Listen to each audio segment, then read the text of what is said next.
사랑하는 성도 여러분, 우리는 지난 시간에 우리 공동체 내부에 몰래 스며들어온 거짓 교사들의 정체, 그리고 그 거짓 교사들이 말하는 그 거짓된 가르침의 정체에 대해서 함께 살펴보았습니다.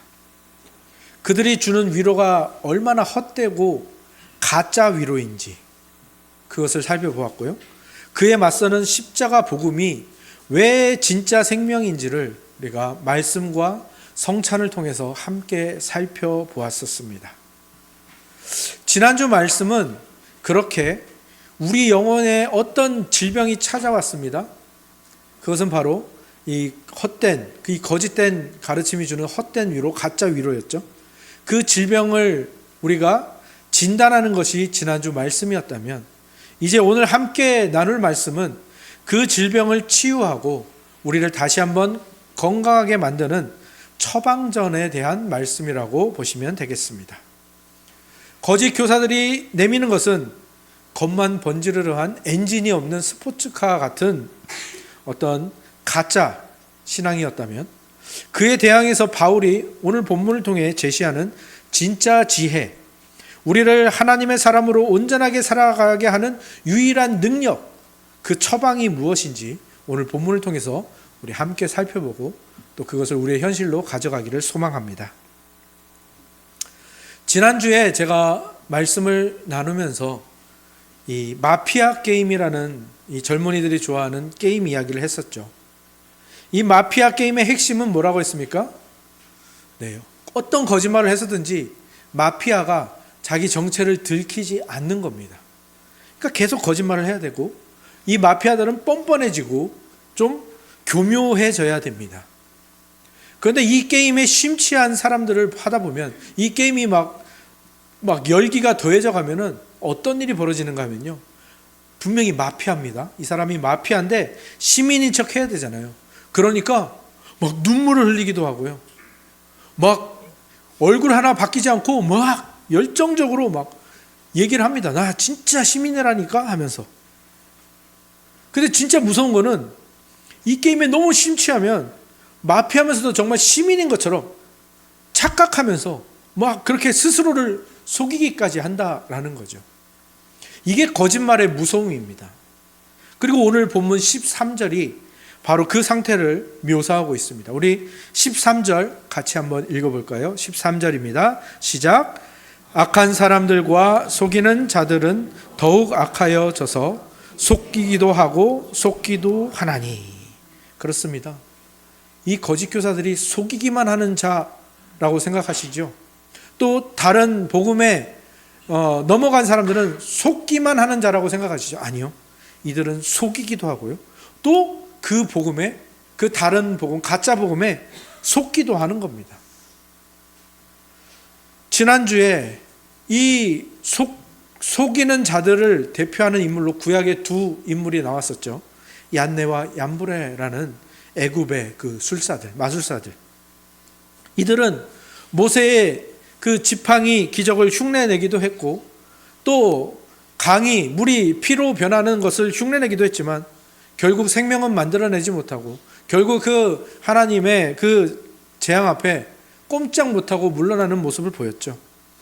근데 이들이 막 지팡이가 뱀처럼 보이게 만들고 물이 피가 변하는 것처럼 보이게 만들고 이렇게 막 이 마술들을 쏟아냈을 때, 이들은 모세와 아론만 속이는 게 아닙니다. 그 바로 왕도 속이는 거고요, 자기들도 속이는 겁니다. 내가 이 정도 능력은 있지. 그러니까 속이는 것뿐만 아니라 자기도 속고 있는 거예요. 이거를 그 심리학에서 리플리 증후군이라고 불러요. 거짓말을 계속하는 사람들은요, 그 거짓말에 취해서 어느새 자기가 거짓말하는 걸 모르고요, 거짓말을 하면서도 자기는 진실을 말한다고 믿는 사람들이 있거든요. 그래서 거짓말을 계속해서 이어가고 막 소설처럼 만들어가는데 그게 자기 현실인 것처럼 이야기하는 사람들을 리플리 증후군에 걸린 사람이라고 얘기를 하는데요. 이게 거짓말의 무서움입니다. 거짓말을 반복하다 보면요, 자신도 모르게 그 거짓말이 진실인 것처럼 믿어버리는 거죠. 거짓 교사들이 그러했습니다. 본인들은 진리를 가르친다고 확신하고 있었어요. 그 이면에 그냥 객관적으로 보면 그들은 막 자기 이익을 위해서 다른 사람에게 이거를 강요하면서 그들에게 막 돈도 뜯어내고 이런 사람이었는데 스스로 속이는 거예요. 나는 선지자야. 나는 교사야.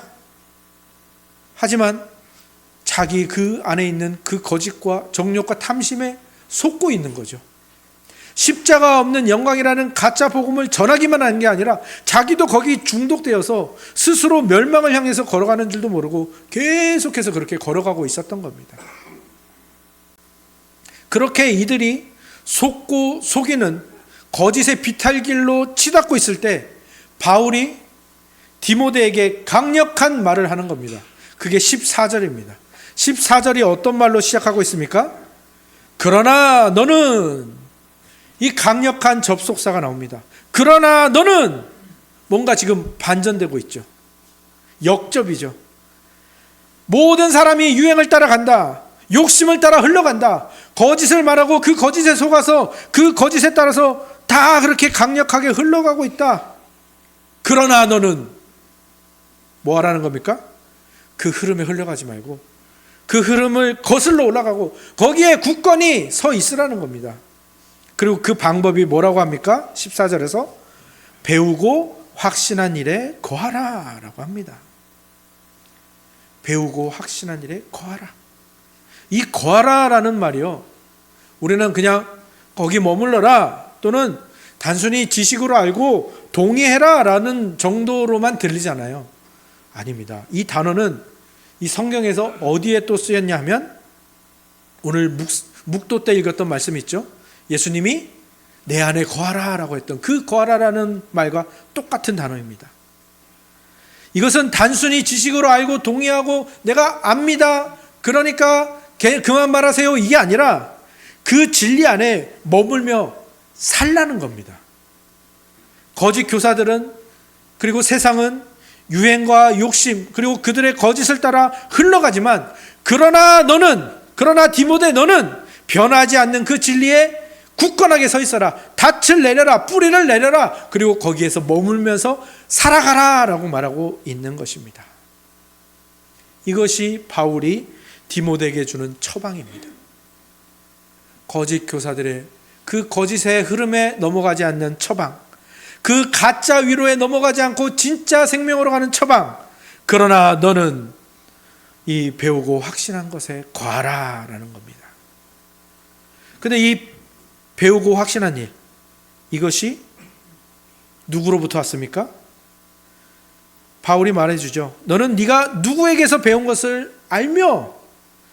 디모데가 누구한테 배웠다고 나오죠?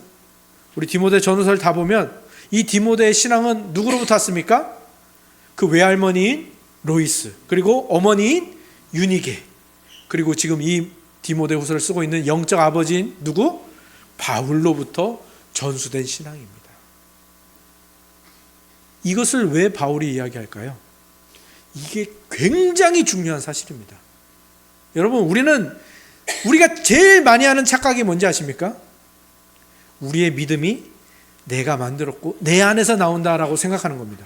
그게 신자들의 가장 위험한 착각입니다. 성경은 분명히 말합니다. 믿음이 어디서 난다고요? 들음에서 난다고요. 들음. 믿음은 어떻게 들어오는 겁니까? 우리 안에 어떻게 생겨나는 겁니까? 외부로부터 이 말씀이 들어와서 생기는 겁니다. 근데 이걸 모르고 내가 만들어낸 것이라 생각하는 순간 우리는 어떤 착각에 빠집니까? 평상시에는 괜찮아요. 그런데 실수하거나 실패하거나 죄를 짓거나 잘못을 저질렀을 때 우리가 어떻게 반응합니까? 내 믿음이 더러워졌어. 내 믿음이 약해졌어. 내 믿음이 사라졌어. 아니요. 그건 마귀에게 속고 있는 겁니다. 마귀는요, 우리를 그렇게 좌절하게 해서 다시 말씀으로 나아가지 못하게 만들려고 한다고요. 우리가 거기에 자꾸 속는 이유가 믿음이 내가 만든 것으로, 내 안에서 나온 것으로 생각하기 때문이에요. 아닙니다. 우리의 믿음은 어떻게 생긴다고요? 외부로부터 들어온 말씀, 그 변하지 않는 진리 때문에 생긴 겁니다. 그러니까 그 진리는 우리 안에서 결코 흔들리지 않고요, 결코 더러워지지 않습니다. 우리가 이것을 분명히 알아야 됩니다. 그리고 여기서 배우고 확신한 것에 거한다고 하는데, 이 확신도 나는 그것을 확신해요. 예수님이 나를 구원해 주신 걸 확신해요. 이렇게 내가 확신하는 게 아닙니다. 내가 스스로 내는 용기가 아닙니다. 이 확신은 뭡니까? 성령 하나님이 도장을 찍어주신 거예요. 여러분이 만약에 집을 샀어요. 또는 집을 계약을 했어요. 그거를 어떻게 확신하십니까? 내가 샀다니까? 내가 작정해서 내가 샀어. 내가 돈 내서 샀어. 이걸로 확신하시나요? 그러면 계약서가 뭐가 필요 있습니까? 우리의 확신은 어디에 있습니까? 그 계약, 공증된 계약, 거기에 도장이 찍혀 있고, 그래서 나에게 증서로 있으니까 이 집이 내 집이라고 확신하는 거 아닙니까?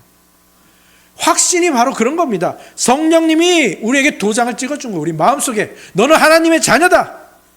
그 확신입니다. 근데 마귀는 자꾸 속이죠. 야, 너만의 것을 찾아내야 돼.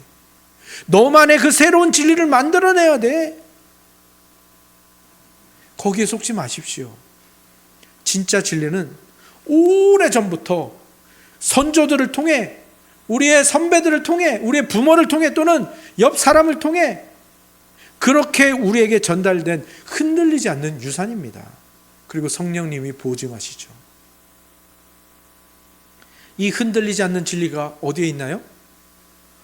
디모데가 어려서부터 알았던 이 성경에 있습니다. 당시 이 바울이 말하는 성경은 구약 성경이겠죠. 그죠? 당시에는 신약 성경이 아직 다 만들어지지도 않았고 정리가 된 상태도 아니죠. 그리고 그 교회에서 신약 성경이 이것이다라고 정해지지도 않은 시대입니다. 그러니까 구약 성경이에요.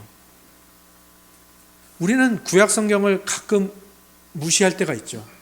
신약 성경은 예수님도 얘기하고 구원에 대한 이야기가 많이 나오니까 괜찮은데, 구약 성경은 그냥 옛날 이야기 또는 뭐 법, 제사, 언약 뭐 이런 것만 나오니까. 아니요.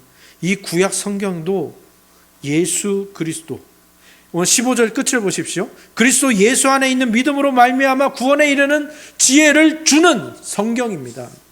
모든 성경 66권은 모두 다 예수 그리스도를 말하고 있고요. 그 예수 그리스도가 우리에게 어떤 구원을 주시는지, 어떻게 구원을 주시는지를 말해주는 그 지혜를 우리에게 주는 성경입니다.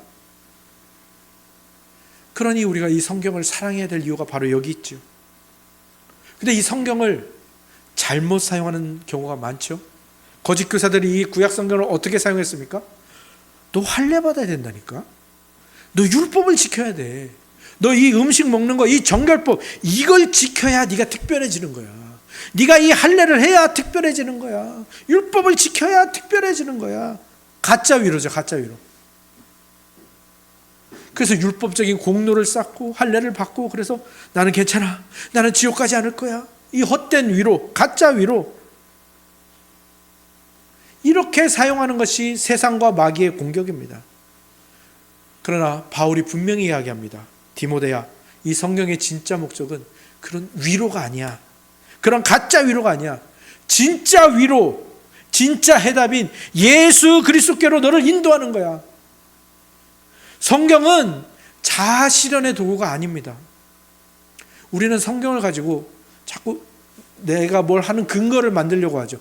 아닙니다. 성경은 그런 말씀이 아닙니다. 성경은 구원자 예수 그리스도를 만나게 하는 창문입니다. 우리가 늘 그 창문을 닫고 사는데, 말씀을 통해서 그 창문이 열리고 예수님과 얼굴을 대면해서 만나는 겁니다. 예수님과 교제하는 겁니다. 그래서 우리 안에 진짜 생명과 이 구원에 이르는 지혜가 충만해지는 것이죠. 그렇다면 이 성경이 우리에게 어떻게 왔는가? 하나님의 말씀이고 예수 그리스도를 만나게 하는 이 창문인 성경이 우리에게 어떻게 왔는가? 바울이 그것을 또 이야기해 주고 있습니다. 16절을 같이 한번 읽어볼까요? 16절입니다. 함께 읽겠습니다. 시작. 모든 성경은 하나님의 감동으로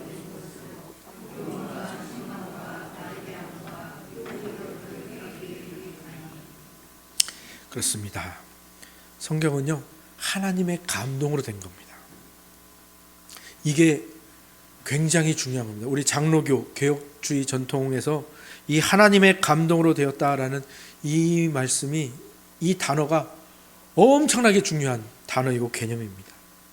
근데 많은 사람들이 이 감동을 약간 이런 식으로 생각해요. 수동적으로 하나님이 딱 어떤 사람에게 성령을 팍 부어가지고 그래서 이걸 썼다. 아니요, 이 하나님의 감동은 그런 게 아닙니다. 예술가들은 그렇게 해요. 영감을 받아서 막 그림을 그려요. 영감을 받아서 조각을 해요. 영감을 받아서 시를 써요. 어떤 물건, 이 컵을 봤는데 이 컵을 보면서 영감이 든 거예요. 아, 이 컵에 뭘 채우면 좋겠다. 그래서 이 컵이라는 시를 쓰는 거죠. 성경은 그렇게 쓰여진 게 아닙니다. 여기서 말하는 이 하나님의 감동이라는 이 단어는요, 능동적으로 하나님이 숨을 내셨다라는 뜻입니다. 그러니까 이 하나님의 감동이라는 이 단어는 뭘 말하는 거냐면 하나님의 호흡 그 자체라는 거예요. 하나님의 숨이라는 거예요. 숨은 뭡니까? 여러분의 목소리가 어떻게 나옵니까? 여러분의 목소리 말은요, 여러분 안에서 숨이 나오는 거예요. 근데 그 숨이 나오면서 뭘 거치는 거죠? 성대가 막 떨리는데 그 성대의 그 떨림을 통과하면서 이 숨이 소리가 되어서 나오는 겁니다. 마찬가지로 이 하나님의 감동이란 말은 하나님 안에서 나온 말이 그 어떤 것을 거쳐서 우리에게 말씀으로 우리에게 주어진 겁니다. 그러니까 많은 사람들이 하나님의 감동을 어떤 식으로 생각하냐면 인간 저자가 글을 썼는데 거기에 하나님이 나중에 생기를 불어넣어서 아니요, 그 정도가 아닙니다. 이 말씀은요, 이 성경 말씀은요, 그 기원 자체가 그냥 하나님의 입에서 나온 말씀이에요. 우리가 말을 할 때 내 입에서 숨이 나가는 것이 내 말의 실체이듯이 성경은 하나님의 호흡 그 자체고 하나님 안에서 나온 겁니다. 그래서 우리는 이 성경을 들을 때 어떻게 듣습니까? 하나님이 말씀하시는 걸로 듣는 겁니다. 이게 굉장히 중요한 개념이에요. 그런데 이렇게만 얘기하면 한 가지 의문이 생기죠. 아니 그러면 성경을 쓴 인간 저자는 기계네요? 받아쓰기만 한 거네요?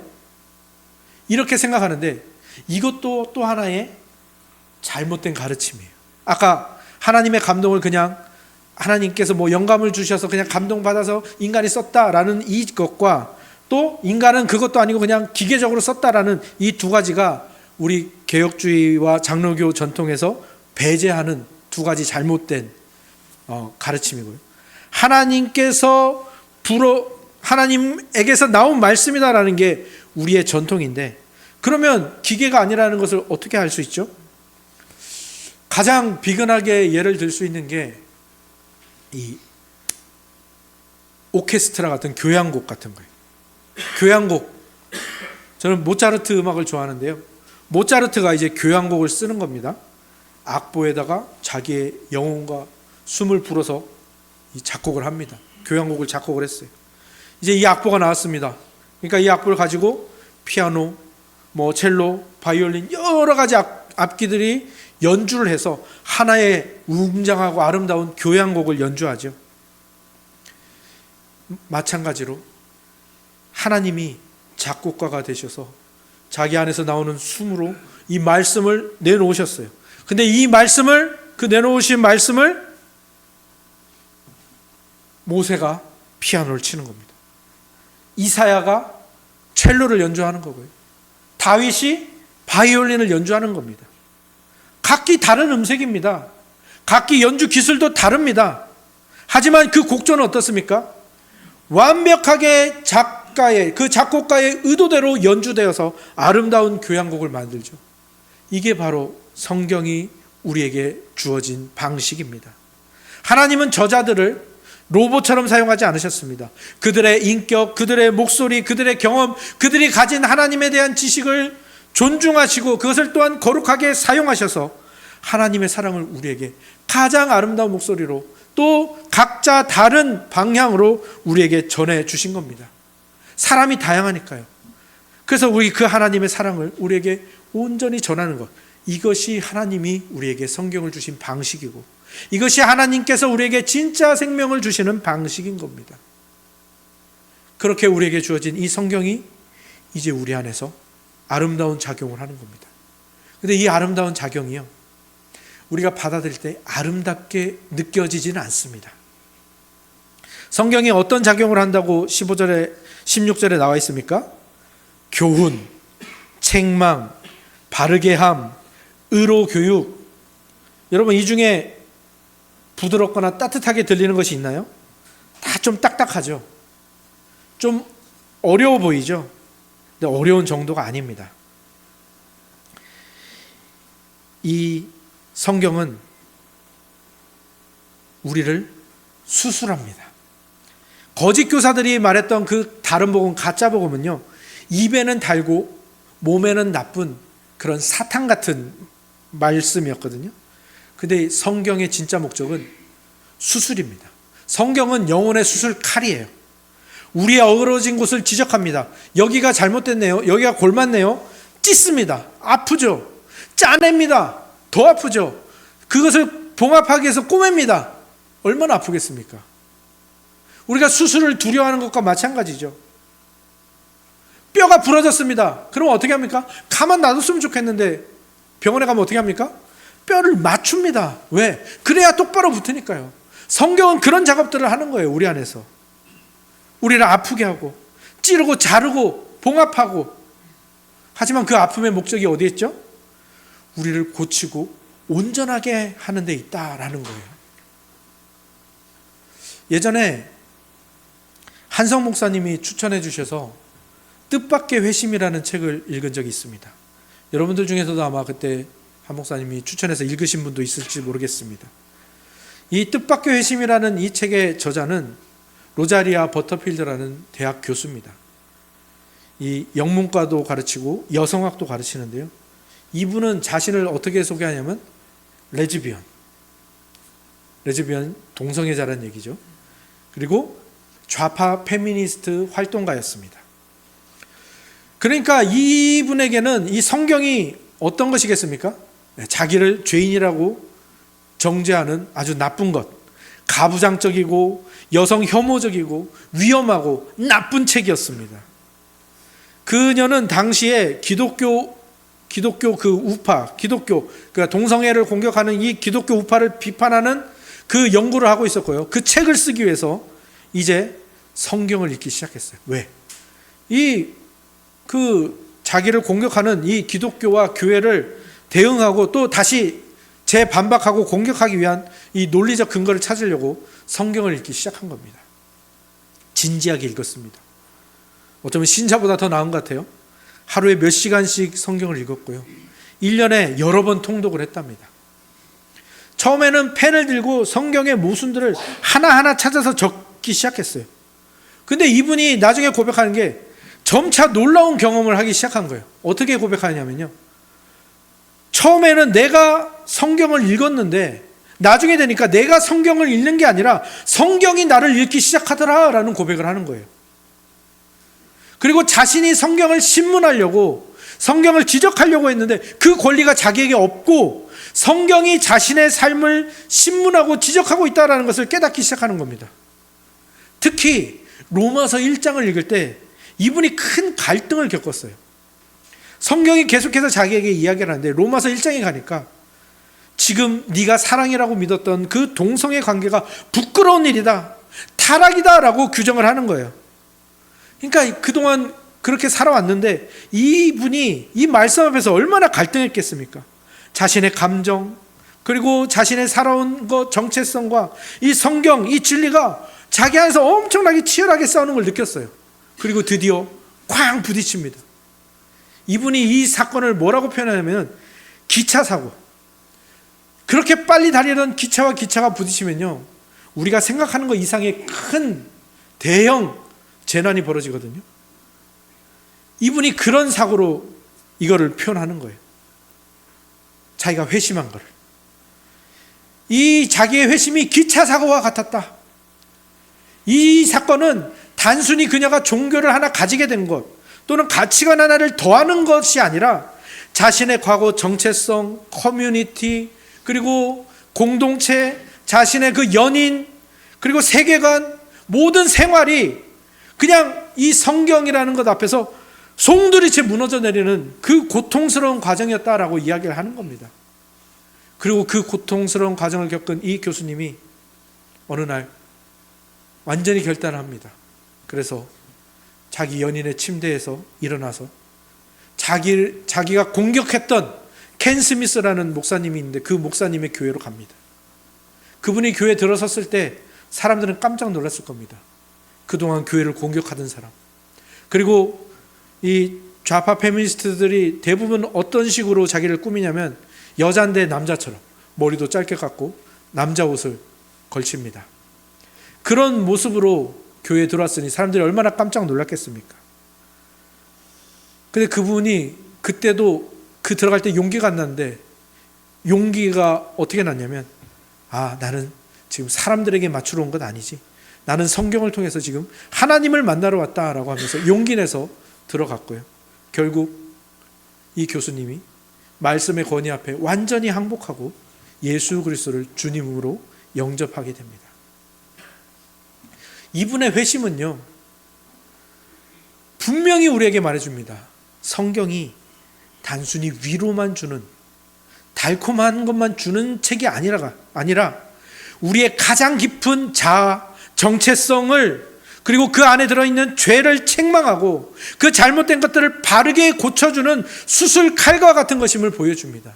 그리고 그것이 우리에게 굉장히 아프게 작용하지만 동시에 그 권위를 받아들일 때 세상의 지식으로는 얻을 수 없었던 참된 구원의 지혜와 그리고 참되게 온전해지는 그 놀라운 능력을 우리에게 준다라는 것. 오직 성경을 통해서만 우리가 그것을 얻을 수 있다라는 것을 보여주는 사건이죠. 말씀이 사람을 어떻게 온전하게 변화시키는지를 보여주는 강력한 증거가 되는 사건인 것입니다. 이제 말씀을 맺으려 합니다. 우리 17절을 보시죠. 17절 같이 한번 읽어볼까요? 함께 읽겠습니다. 시작. 이는 하나님의 사람으로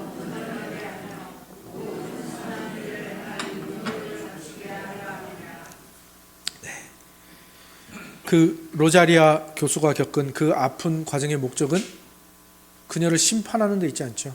그녀를 정죄하는 데 있지 않죠. 어디에 있습니까? 목적이 온전하게 하는, 맞습니다. 온전하게 하는 게 뭐라고 했습니까? 이 부러진 뼈를 다시 붙여서 낫게 하는 겁니다. 지난 시간에 말씀드린 대로 하면 그 엔진 없는 스포츠 같은 인생에 말씀이라는 엔진을 넣어준 겁니다. 그래서 이제 달릴 준비가 완벽하게 된 그 모습을 뜻하는 말입니다.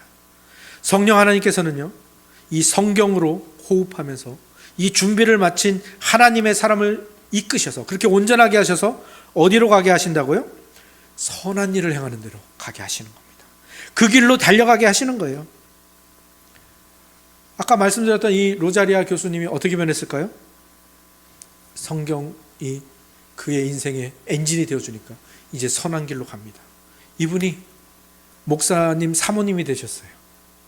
그리고 아이들도 낳았어요. 예전에는 아이 낳을 생각도 안 했던 분이잖아요. 아이를 낳고요. 그 아이들을 홈스쿨링을 합니다. 그리고 이 자기와 같았던 사람들이 다시 돌이키고 또 이 신자들에게 좋은 영향력, 선한 영향력을 끼치기 위해서 계속해서 좋은 글들, 은혜로운 글들을 저술하는 이전과는 완전히 다른 삶을 살아가고 계십니다. 그 책 중에 하나가 이 뜻밖의 회심이라는 책인데 나중에 혹시 기회가 되시면 꼭 읽어보시기 바랍니다. 여러분, 제가 지난주에 이 빈컵 이야기를 했었던 거 기억나시죠? 이 컵 안에, 빈 것 같은 이 컵 안에 뭐가 가득 들어있습니까? 공기. 그러니까 이 신자가 이 세상을 살아가면요, 어쩔 수 없이 그 안에 공기가 찹니다. 어떤 공기가 찹니까? 가짜 위로, 헛된 욕망, 거짓된 것들이 찰 수밖에 없어요. 그럼 이 컵에서 공기를 빼내는 방법이 뭐라고 했습니까? 물을 채우는 거예요. 물을 채워야 공기가 나가는 겁니다. 우리 안에도 이 헛된 욕망, 가짜 위로, 거짓들이 가득 차 있는데 이거를 비울 수 있는 유일한 방법, 최고의 방법이 뭡니까? 그리스도의 생명이며 하나님의 호흡인 말씀으로 가득 채우는 겁니다. 우리가 그 말씀의 호흡, 하나님이 내뱉으신 숨이신 그 말씀을 우리가 들이마실 때 우리 안에 세상의 헛된 공기들이 빠져나가기 시작하는 겁니다. 그러니 여러분, 이번 한 주간 실제로 여러분의 성경을 펼쳐보시기 바랍니다. 그리고 읽으십시오. 이해가 안 돼도 읽어보십시오. 정 이해가 안 되면 저에게 물어보십시오. 이게 어떤 내용입니까? 큐티를 하셔도 좋습니다. 여러 가지 방법들을 사용하십시오. 감사일기 쓸 때도요, 성경 말씀을 근거로 감사일기를 한번 써보십시오. 구역 모임 이제 2월 달에 시작되잖아요. 그 구역 모임도 하나님의 말씀을 어떻게 하면 더, 당신은 이렇게 읽으셨네요, 저는 이렇게 읽었는데 우리 말씀을 종합해 보니까 이 성경을 우리가 이렇게 받아들이는 게 참 좋은 것 같아요. 그리고 제가 예전에 어떤 성경을 읽으면서 이런 일들이 있었답니다. 이것들을 나누시는 거예요. 이렇게 해서 우리 안에 뭐가 계속 채워지는 겁니까? 하나님의 말씀이, 이 하나님의 호흡이 우리 안에 가득 채워지면서 우리 안에 쌓여있고 켜켜이 묵어있던 그 헛된 공기, 그 욕심, 그 거짓들이 하나씩 하나씩 나가게 되는 겁니다. 그러니 여러분, 성경을 펼쳐보시고요, 성경을 나누시고요, 성경으로 여러분을 채워가시기 바랍니다. 그렇게 여러분이 말씀으로 충만해질 때 여러분은 세상에 속지 않고 승리하며 선한 능력을 발휘하여 내가 온전하게 된 것처럼 다른 사람을 온전하게 하는 하나님의 사람으로 서시게 될 것입니다. 그런 은혜가 저와 여러분에게 가득하기를 주님의 이름으로 축원합니다. 아멘. 우리 다 같이